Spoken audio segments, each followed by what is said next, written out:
Veja as nuvens, como tá as nuvens tão bonitas aqui, ó. Aqui ela tá parecendo com um cachorro com a orelha, tá vendo? Eu acho, olha lá, ó. A orelhinha, o formato de um cachorro. Tem vezes que as nuvens parecem com algum bicho ou alguma coisa. Tô maluca não, eu acho.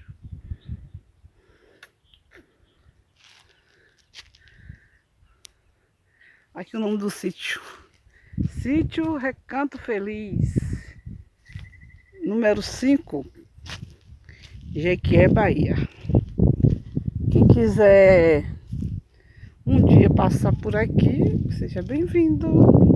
Eu gosto de ver gente, bater papo, conversar.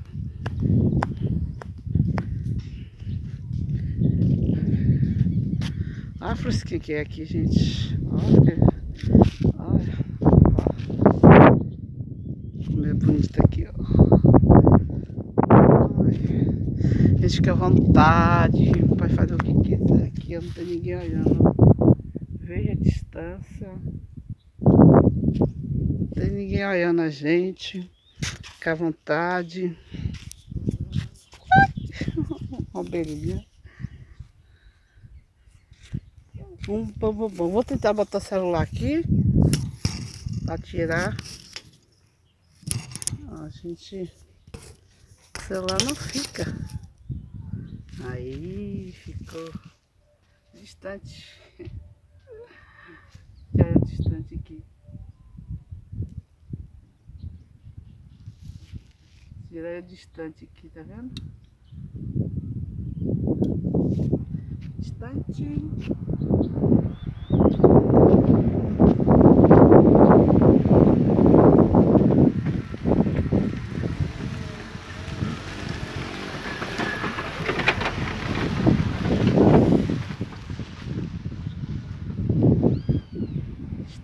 Passou um carro aqui agora. Eu falava que não passava carro e passou um carro aqui agora. Vocês viram? Levando um bocado de bagunça.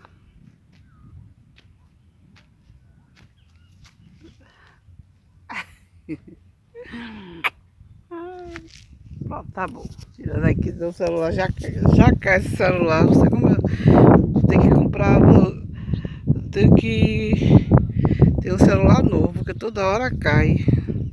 Tá em quanto já, gente? Não sei quanto esse celular aguenta tanta filmagem. É velhinho, mas eu gosto dele, sabe? Aguenta muita filmagem. Ai, vou voltar. Olha que nuvem bonita. Essa aqui vai pra internet. Ui, eu parecendo uma tartaruga, gente. Olha.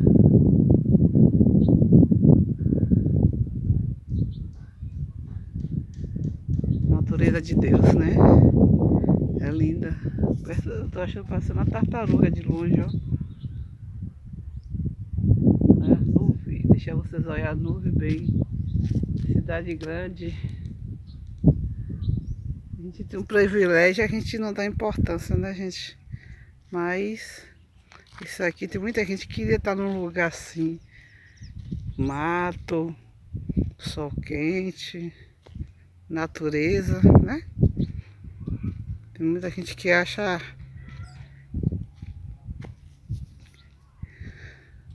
pássaro cantando. Tchau. Beijo. Eu adoro mandar beijo para todo mundo. Vou ter que apagar, senão vai ficar muito grande. O sol tá tão quente aqui que não dá nem para ver o botão